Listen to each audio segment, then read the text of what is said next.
بلوچستان کے شہر گوادر سے ہمارے نمائندے کی رپورٹ کے مطابق وزیر اعظم پاکستان میاں محمد شہباز شریف وفاقی بجٹ پاس کرانے کے بعد آج بروز جمعہ کو پہلی بار گوادر پہنچ گئے۔ وزیر اعلیٰ بلوچستان میر عبدالقدوس مزنجو، چیف سیکرٹری بلوچستان عبدالعزیز عقیلی اور دیگر وزراء نے ان کا استقبال کیا۔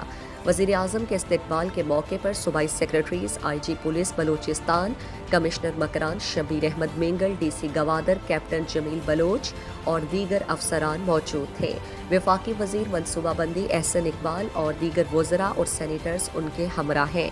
حق دو تحریک بلوچستان کے قائد مولانا ہدایت الرحمان کی احتجاجاً مزاحمتی استقبال کی دھمکی کے بعد گوادر میں پولیس کی بھاری نفری تعینات کر دی گئی۔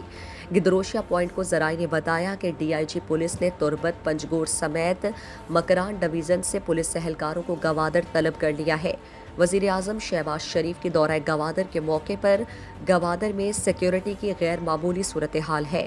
وزیر اعظم کا ایک ماہ کی قلیل مدت کے دوران گوادر کا یہ دوسرا دورہ ہے۔ وزیر اعظم نے گوادر میں مقامی ماہی گیروں سے ملاقات کی۔ انہوں نے انڈس ہسپتال اور گوادر ڈیولپمنٹ اتھارٹی کے مابین عالمی معیار کے اسپتال کی مفاہمتی یادداشت پر دستخط کی سرپرستی بھی کی۔ وزیر اعظم کو گوادر میں جاری ترقیاتی منصوبوں بشمول Gwadar international airport, power projects, infrastructure پر تفصیلی بریفنگ دی گئی۔ ان کو امن و امان کی صورتحال پر بھی بریفنگ دی گئی۔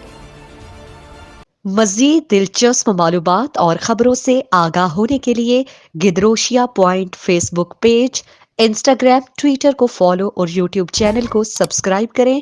بیل آئیکن بٹن دبانا نہ بھولیں تاکہ مکران سمیت بلوچستان کی خبروں سے جڑے رہیں۔